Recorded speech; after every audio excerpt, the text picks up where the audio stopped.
Congratulations to all Soroptimists throughout the world as we turn the corner on our 100th anniversary. Soroptimist is a coined term meaning best for women, but you might not know that this all-women's organization included a man in its original story.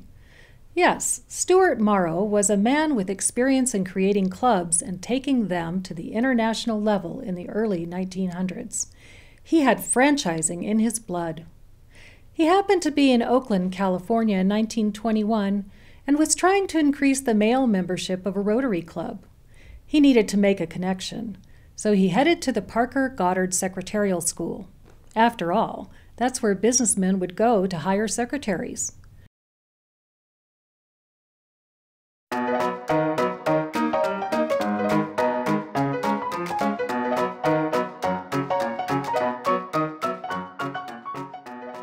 Good day, ladies. I hope you're both doing well. My name is Stuart Morrow, and I'm here to see the owner about joining a service organization. Would he be in? I haven't made an appointment. Well, Mr. Morrow, we are the owners. I'm Adelaide Goodart, and this is Mabel Parker. What can we do for you? Really? Oh my. You seem surprised to hear that Miss Adelaide and myself actually own and operate this school. Well, I am surprised. Shouldn't you ladies be at home, cooking and cleaning and taking care of your husbands and babies? Mr. Morrow, I have a list of gentlemen that I can give you. However, we would love to join a service organization, but the men won't allow it. Do you know that there are quite a few women who are professionals and own their own businesses and would be delighted to join a service club? I could launch an all-women's club, spread it throughout the nation, and then go international. I'll claim rights over the organization. Clubs will act independently. They will pay fees and go by my rules. Yes, we must have rules. One of which is that only white women can join. You know, ladies, I have a lot of experience starting and operating service organizations. Would you be interested in starting an all-women's organization? With the assistance of Adelaide Goddard, Mabel Parker, and Violet Richardson, the first Soroptimist Club was chartered in 1921 in Oakland, California. And wouldn't you know it, 80 women, yes, 80, all business owners and professionals in their own right, joined to create the very first club in the county of Alameda. Why, I'm sure Mr. Morrow didn't even think there were 80 women in the world who owned their own businesses. These ladies had an interest in working with other women to get projects done in their community and to see women as a bigger part of the business world. They didn't want to just be a club that met for lunch after all. They knew that together they could get things done. We've accomplished quite a bit, ladies, while the men are still shaking their heads on how effective we were with Governor Richardson. Even though we share the same last name, we are not related. But I do think that helped us in our cause to save the beautiful California redwood forest from the axe. I'm sure he would have been quite upset if we had started picketing and drawing attention to the cause. And what about the work we did when they tried to slash the women's industrial farm budget? And don't forget our support of the 8-hour workday bill.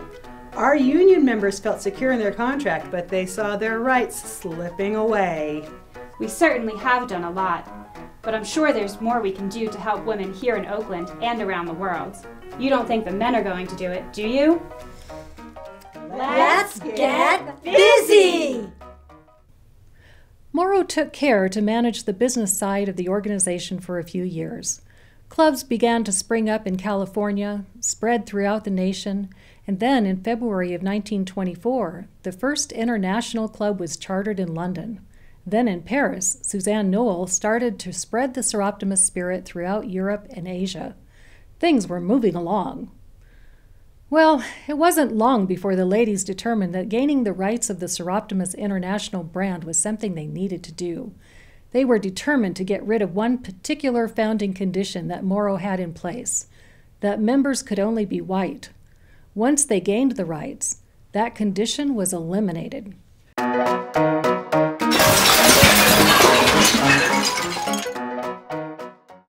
Thousands more women became Soroptimists, and worldwide, women began to work to improve the lives of women and children. Over the many years, Soroptimist International has become more professional and more efficient. There are now 72,000 Soroptimists worldwide who each day work to stand up for women. Our projects have a sustainable impact at the local, national, and international levels, and we have a voice at the United Nations. We've learned that education is the key to unlocking economic empowerment for women and their families.